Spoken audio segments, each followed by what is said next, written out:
are you influenced by certain musicians and artists? Are you like just improvising? Are you listening to the radio? Because at this point, I think the radio was still popular. Yeah, radio was a big thing. And it's iTunes, like all the top early hits iTunes. like, iTunes. Yeah. Yeah. Like, so what? As someone who lives beneath an apartment that's learning piano. Oh gosh. So I'm so sorry. It's a joy. It's really a joy. So they must have like 2 kids. Oh. Because there's a baby that's crying a lot, and then someone that's like every now and then practicing. It's like, oh, they're getting better. That's amazing. I actually like it. I enjoy it.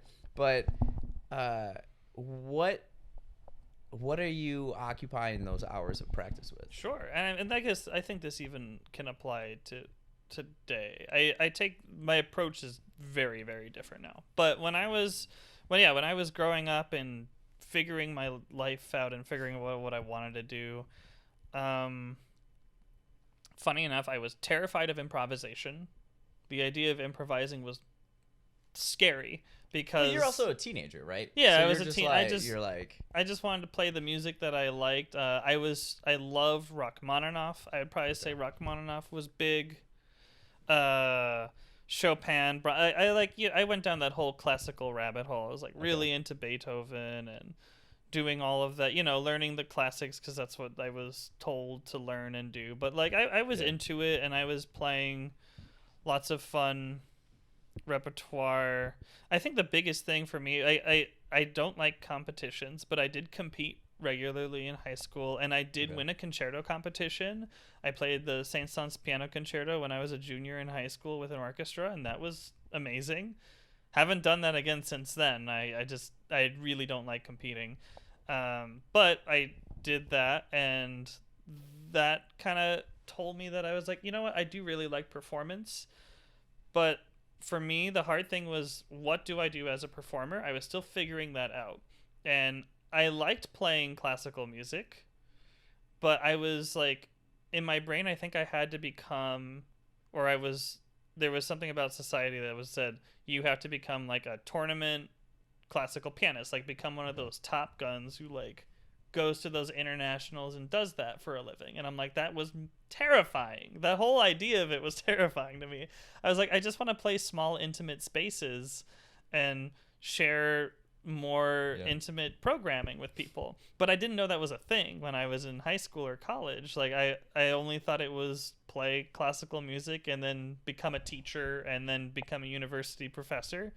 Yeah. And like a pretty linear path. Yeah, it was very linear. I was when I was in college, I was like, I'm gonna get a doctorate in music theory. I was like, I wanted to become a theory professor, because again, performance was such a hard thing for me to deal with. But then somewhere along the way, I started picking up composition. When I was at Boston University, I picked up composition. I spent 2 years there before I left because I couldn't afford it anymore because school's expensive. But I was there, and I started lessons because of this composer named Ketty Nez, who I adore. She was my theory teacher. We actually keep in contact still. She's lovely. Seek her out. She's really interesting. I love her music. But Ketty Nez, and what happened was she kind of encouraged me to start writing more, and was like, hey, I actually like your ideas, and you actually you're writing cool, interesting music, and maybe this is a thing you start thinking about. So in my brain, who suffered from performance anxiety, was like, oh, if I become a composer, then I don't have to perform anymore. People do it for me. So I started doing that more, became a double major, and then left the school, and then took a year off, worked, and then moved to Chicago to finish up at DePaul University, got my composition degree, and essentially went to Roosevelt for my master's. The rest is history. Along that way, I started doing, at DePaul, I became the pianist for 20 Plus Ensemble, and was introduced to avant-garde and contemporary music from Michael Lewansky, the conductor there. And so I started playing wild composers that I had never heard of who are alive today, or were considered contemporary, more abstract, that modern, really intense, hyper polyrhythmic, really complex music, and I fell in love with it. So you heard the avant-garde and you're like, Yeah. what is this? I like this stuff. Yeah, and actually, I should even reference, like, when I was in high school, I fell in love with composers like Ligeti, John Cage, George Crumb, like all those experimental ones that they teach you in history class. And so I was really into super weird music growing up. And I guess, yeah, I'll talk about more about my musical taste. It's all over the place these days, or even in high school. But I took a lot of that, but then put it away when I went to my undergrad. Like, there was a love for it, but I was always too intimidated by it to pursue it or understand it. But I do have John Cage's 433 hanged on. Like, I see that. Yeah, it's on the wall, and that's the first thing I learned about. And as a high schooler, I thought that was the coolest thing. Yeah. And moving forward, I didn't do any contemporary until I moved to Chicago and started having to play in the 20 plus ensemble. And so the first piece I ever played in that group was a piece by a composer named Salvatore Sciarrino, who's one of my favorite Italian avant-gardists. I recently played at a show I did at Constellation. I played his second piano sonata, which was a terrifying piece. I'll show you the score after. I'll show you what I mean. But I played that piece by him. And then I also played works by Laheman. I started learning about Rebecca Saunders, other kinds of composers. I got into just more abstract, like extended techniques on the piano, learning how to read graphic scores, learning how to do harmonics, plucking strings, muting strings, doing all sorts of weird stuff on the piano. But I felt comfortable for me, and I loved doing it, and it also was an outlet for me to be more expressive because I was really struggling with classical music at that time. But doing avant-garde stuff was really, really freeing for me because there's something about it because it's very abstract and most of the time atonal, like doesn't have a key. Didn't matter if I messed up. No one, like, you wouldn't know if I made a mistake. Huh. So that really kind of helped me a lot as getting more into it. So then when I went to Roosevelt, I was playing more piano and became a chamber pianist.